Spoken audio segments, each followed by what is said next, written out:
एक दिन रमेश बाबू अपनी कार से कहीं जा रहे थे, पर अचानक से उनके सामने एक और कार आ जाती है और दोनों कारों के बीच एक्सीडेंट हो जाता है, जिसमें रमेश बाबू की आंखें चली जाती हैं और वो अपने काम भी नहीं कर पाते। इसलिए वो अपने कामों को करने के लिए 3 नौकरानी रख लेते हैं। एक दिन चंपा नाम की नौकरानी 10 बजे उनके कमरे में गई तो उसने देखा कि रमेश बाबू का खून हो चुका है। वो डिटेक्टिव जे को फोन करके वहीं बुला लेती है। डिटेक्टिव जे भी मौका वारदात पर पहुंच जाता है। यहाँ कोई नहीं आएगा, मुझे सबूत देखने दो, हो सकता है खूनी अपने पीछे कोई सबूत छोड़ कर गया हो। डिटेक्टिव जे अच्छे से चेक करता है पर वहाँ उसे कोई सबूत नहीं मिलता। इसलिए वो तीनों नौकरानी से पूछताछ करता है तो पहली नौकरानी कहती है, सर रमेश बाबू को किताबें पढ़ने का बहुत शौक था, पर क्योंकि वो अब देख नहीं सकते थे तो मैं ही उन्हें बुक पढ़कर सुनाती थी। मैं करीब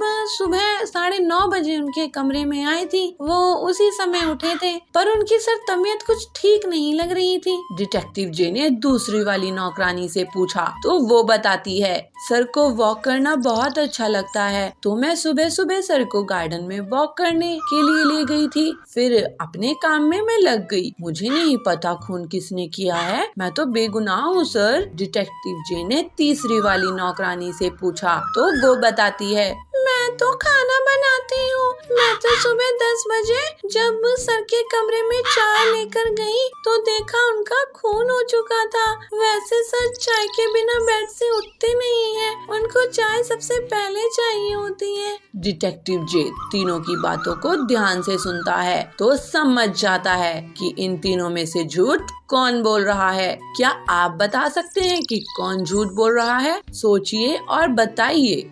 झूठ दूसरी वाली नौकरानी बोल रही है, क्योंकि जैसे पहली वाली नौकरानी ने बताया कि जब वो 9:30 बजे उनके कमरे में आई थी तो वो नींद से जागे और उनकी तबीयत भी ठीक नहीं थी। और तीसरी वाली नौकरानी ने बताया कि वो बिना चाय के बेड से उठते नहीं हैं, तो फिर वो बिना चाय के वॉक पर कैसे जा सकते हैं? इसका मतलब दूसरी वाली नौकरानी झूठ बोल रही है। डिटेक्टिव जे ये समझ जाता है और उसे पकड़ लेता है। Detective J solve the case.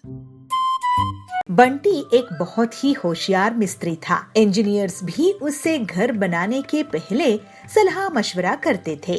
Bunty बहुत मेहनती था और लोगों की मदद के लिए पैसे भी उधार दे देता था। एक उसकी पत्नी पीलू उससे कहती है, अजी सुनते हो, आप पूरे गांव के लिए घर बनाते हो लेकिन हमारा खुद का कोई घर नहीं है। बारिश का मौसम आने वाला है, छत की मरम्मत करवानी है। हमारा अपना घर कब होगा?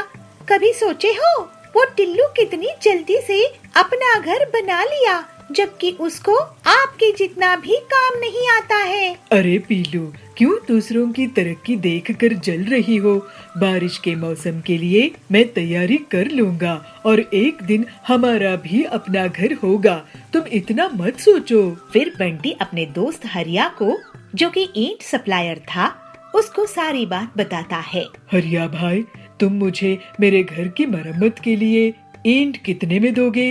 अरे क्या बंटी भाई, तुम्हारी मदद से तो आज मेरा इतना बड़ा कारोबार है। तुम बस बताओ कितनी ईंट चाहिए, तुम्हें ईंट मिल जाएंगी। फिर हरिया बंटी के घर के बाहर एक ट्रॉली ईंट डलवा देता है।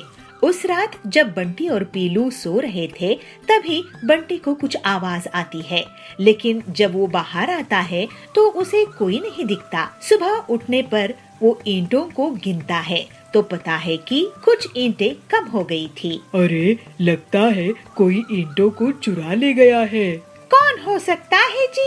ऐसे ही अगले सुबह ईंट कम मिलती है तो बंटी परेशान हो जाता है। ये रोज रोज कौन हमारी ईंटों को चुरा रहा है? आज रात मैं पहरेदारी करूँगा। फिर उस रात बंटी जागकर ईंटों की रखवाली करता है। वो एक कोने में छुपकर नजर बना रखता है और थोड़ी ही देर में देखता है कि कुछ बहुत ही छोटी छोटी चिड़िया अपनी अपनी ट्रैक्टर में ईंटों को चुरा कर ले जा रही है। पीलू और बंटी दोनों उनका पीछा करने लगते हैं। फिर जंगल से होते हुए वो छोटी छोटी चिड़िया एक गुफा के अंदर चले गए। दोनों पति पत्नी भी उनके पीछे गए और दूसरी तरफ निकले। अरे यहाँ तो इन छोटी छोटी चिड़ियों का पूरा घर संसार है। हाँ, छोटे छोटे घर और गाड़ियाँ हैं। अरे छोटी छोटी चिड़िया, तुम लोग मेरे घर से ईंट चुरा कर भागी हो। तभी वहाँ छोटी चिड़िया की रानी बबली बोलती है, नहीं, आप हमें गलत मत समझिए बंटी जी। हमें एक नया महल तैयार करना है और मार्केट प्लेस भी बनानी है, और ये काम आपसे बेहतर कोई और नहीं कर सकता। इसलिए हमें आपके घर में चोरी करनी पड़ी और आप हमारे पीछे यहाँ तक आए। ओह, तो ये बात है। मुझे आपके काम आने के खुशी होगी। हाँ हाँ, हमें आप छोटी चिड़ियों की तकलीफ पता है। ये आपके लिए बहुत अच्छा काम करके देंगे रानी जी।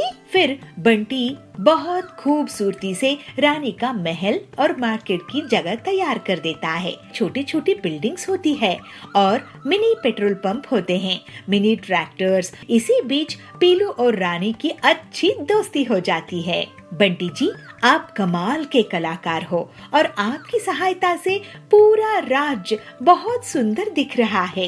ये लीजिए आपकी मेहनत का इनाम। रानी बंटी को सोने से भरी एक बोरी देती है। ये देखकर पीलू और बबलू की आंखें चमक उठती है। फिर जल्दी ही बबलू अपना एक सुंदर सा बंगलो बनाता है। बबलू अब एक कंस्ट्रक्शन कंपनी शुरू कर देता है और बहुत पैसे कमाता है। फिर पीलू और वो खुशी खुशी रहने लगते हैं। सुंदरबन में पीलू चिड़िया अपने पति बबलू और अपनी सास के साथ रहा करती थी। बबलू कबूतर एक प्राइवेट कंपनी में काम किया करता था। उसकी शादी हुए कई महीने हो चुके थे, लेकिन वो अपनी पत्नी पीलू चिड़िया को कहीं घुमाने नहीं ले गया था। एक दिन पीलू चिड़िया अपने पति से कहती है, सुनो जी, शादी के बाद आप मुझे कहीं पे भी घुमाने नहीं ले गए हो। ऐसा करो, आज हाफ डे करके आओ, हम दोनों फिल्म चलेंगे। ठीक है पीलू, तुम तैयार रहना, मैं शाम में आता हूँ। इतना कहकर बबलू अपने काम पे चला जाता है। आज वो बहुत खुश था।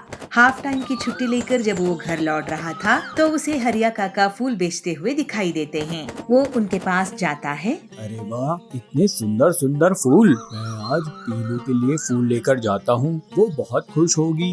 हरिया काका, एक खूबसूरत सा फूल देना। हाँ, ये लो बेटा, ये सबसे सुंदर फूल है। तुम्हारी पत्नी इसे देखकर बहुत खुश होगी। बबलू कबूतर फूल लेकर जब घर जा रहा होता है तो रास्ते में एक हवाई मोटर से उसकी टक्कर हो जाती है। इससे उसके हाथ पैर टूट जाते हैं। ये खबर जब उसके घर में पता चलती है तो घर में कोहराम मच जाता है। पीलू रोने लगती है। उसकी सास भी बहुत दुखी होती है। कुछ दिन ऐसे ही बीत जाते हैं। अब बबलू की तबीयत बहुत खराब थी। वो काम करने के लायक अभी भी नहीं था। उसे ठीक होने में और समय लगना था। पीलू अपनी सास से कहती है, माँ जी, मुझे कपड़े सिलने आते हैं, क्यों ना मैं घर में कपड़े सिलने का काम करूं, इससे घर का खर्च चल जाएगा। उसकी सास कहती है, पीलू बेटा, मगर हमें कपड़े कहाँ से मिलेंगे? तो पीलू कहती है, माँ जी, लोगों के पास बहुत सारे कपड़े होते हैं जो फट जाते हैं, मैं उन्हें लाऊंगी और उन्हें सिल दिया करूंगी, तो फिर व्यापार बढ़ा तो मैं नए कपड़े भी सिलने लगूंगी। इस तरह से पीलू लोगों के घर जा जाकर उनके फटे कपड़े लाया करती थी और घर में उनको सिल दिया करती थी। अब लोग उसके पास खुद चल कर आते थे और उनके पास pant shirt, salwar kameez, jeans जो भी फटी रहती थी वो लोग उन्हें रिपेयर करा के ले जाते थे। कुछ दिनों बाद बबलू ठीक होने लगा। वो पीलू की मेहनत देखकर उससे कहता है, पीलू, तू कितनी अच्छी है, तेरी मेहनत से हमारा घर चल रहा है। मैं अब तेरे लिए कपड़ों का इंतजाम करता हूँ, अब तू नए कपड़े सिलना। पीलू बबलू की बात सुनकर खुश हो जाती है। बबलू बाजार जाकर कपड़ों का थान लेकर आता है और उसको पीलू को देता है। पीलू उस नए कपड़े से लोगों के लिए नए नए कपड़े सिलने लगती है। बबलू की माँ उससे कहती है, बबलू, पीलू बहुत मेहनत कर रही है। अगर ऑटोमेटिक सिलाई की मशीन होती तो फिर इसे सिर्फ कपड़े डिजाइन करने पड़ते और वो मशीन अपने आप कपड़ों को सिल देती। अब बबलू वापस अपने काम पे जाने लगता है। बबलू अपनी मेहनत को और बढ़ा देता है। वो ज्यादा से ज्यादा काम करता है और ओवर टाइम के उसे पैसे मिलते हैं। घर पर पीलू अपनी मेहनत से लोगों के कपड़े सिल रही थी। बाहर बबलू मेहनत से ओटी कर रहा था और पैसे कमाता है। और फिर उन पैसों से वो ऑटोमेटिक सिलाई मशीन पीलू के लिए खरीद लाता है। बबलू पीलू के जन्मदिन के मौके पर उसे ऑटोमेटिक सिलाई मशीन गिफ्ट में देता है। अब पीलू कपड़े की कंपनी की मालकिन बन गई थी, जो लोगों के लिए कपड़े सिला करती थी। फिर बबलू पीलू से कहता है, अरे पीलू, हम लोगों को घूमने जाना था, इतना टाइम हो गया। तू तो फटे कपड़े सिलने से लेकर कपड़े की फैक्ट्री की मालकिन बन गई है। पीलू बबलू को देखकर मुस्कुराती है। वे दोनों हिल स्टेशन पर घूमने जाते हैं। इस तरह पीलू और बबलू हंसी खुशी रहने लगते हैं।